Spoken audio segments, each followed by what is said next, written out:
Episode 25 of Uncle Beni, The Four Who Took the Fall. Uncle Beni was walking through the school hallway when he almost bumped into a teacher he had been introduced to earlier, Miss Felicia, one of the staff members in the school where he had just been contracted to teach. "Oh, so sorry, ma'am," he said quickly. Miss Felicia didn't respond. She rushed past him with her head bowed and disappeared into the principal's office. Slightly surprised, Uncle Beni paused, then continued toward the classroom she had just come out from. When he reached the doorway and looked through the transparent glass, he saw another teacher inside. She looked visibly upset with the students. Since this was supposed to be his first lesson with the class, he hesitated, wondering what could have angered her so much. After a moment of thought, he decided to reschedule the lesson and turned to leave. Just then, the same teacher, Mrs. Ken, stepped out of the classroom. She passed Uncle Benny without saying a word and headed straight to the principal's office. Now fully alert, Uncle Benny knew something was wrong. He glanced back at the classroom door. Many thoughts ran through his mind, but one conclusion stood out. The students must be giving the teachers serious trouble. He walked back to the door and watched the students through the glass. None of them noticed him. They were running around, shouting, laughing loudly, and behaving without any form of control. Uncle Benny opened the door and stepped inside. Some students scrambled back to their seats, while a few continued playing. "Hello," he said firmly.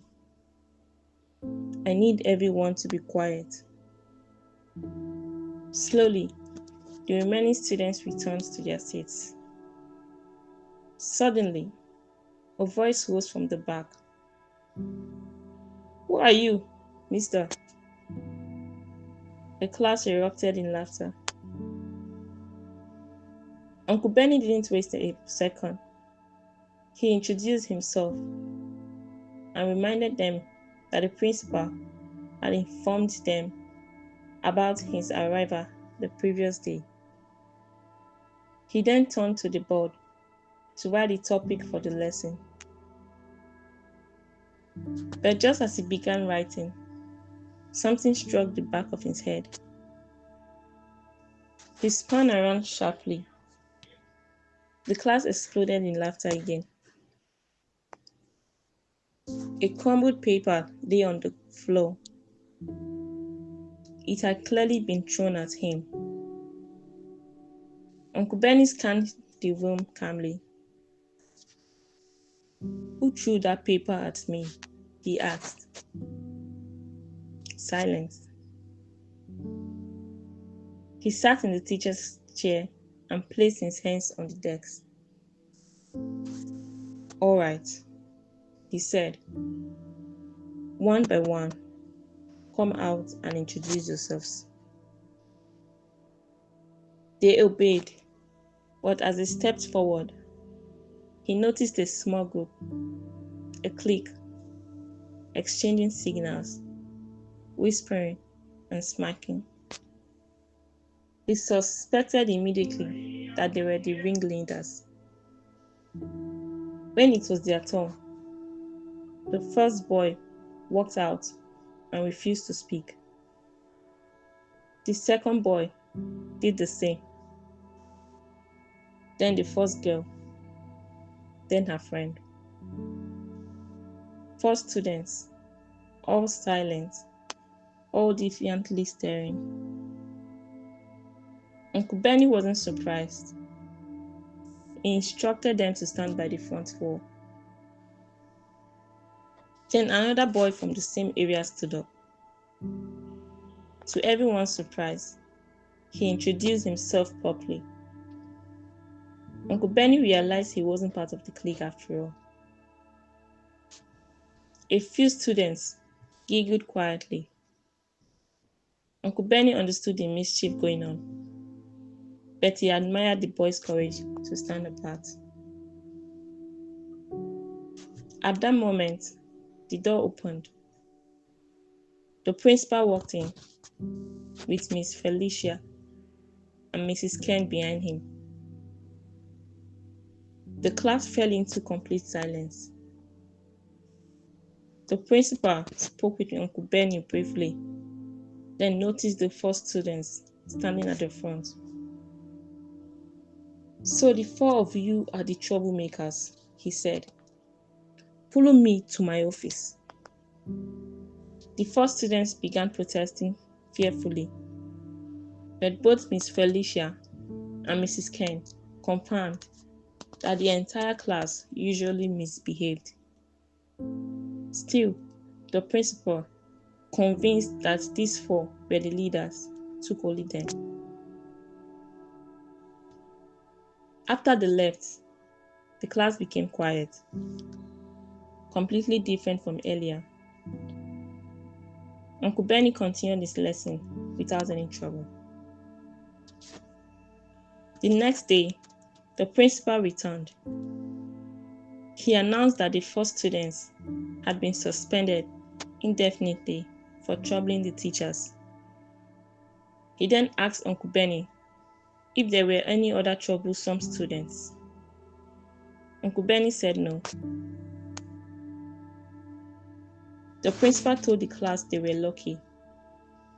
He had already received approval to suspend the entire class.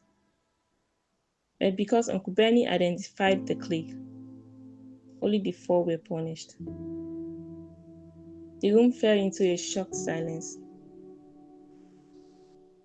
When the principal left, Uncle Benny addressed the students. "You are here to gain knowledge for your future, but you cannot achieve that without your teachers. When you trouble your teachers and refuse to respect them, you are blocking your own success." Those four students took the fall for all of you. That should never have happened. The class representative raised his hand. "We are sorry, sir," he said. "We will never behave badly to our teachers again." "Good," Uncle Benny replied and resumed his lesson. The following day, on his way to his office, Uncle Benny received an envelope. When he opened it, he smiled.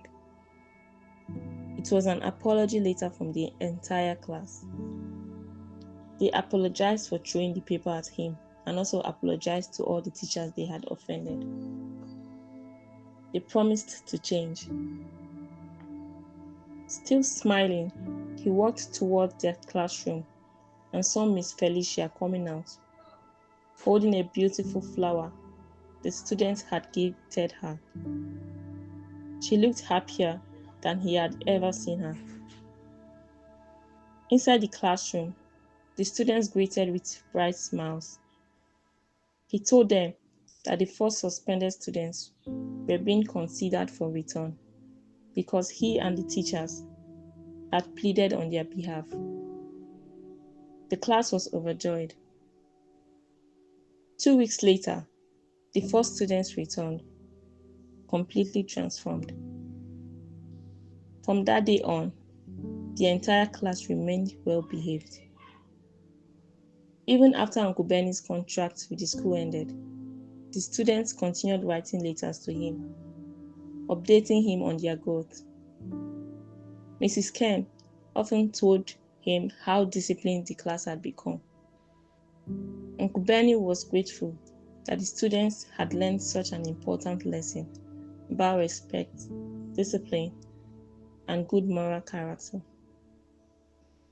Keep enjoying the episodes of Uncle Benny at unclebenny.wordpress.com.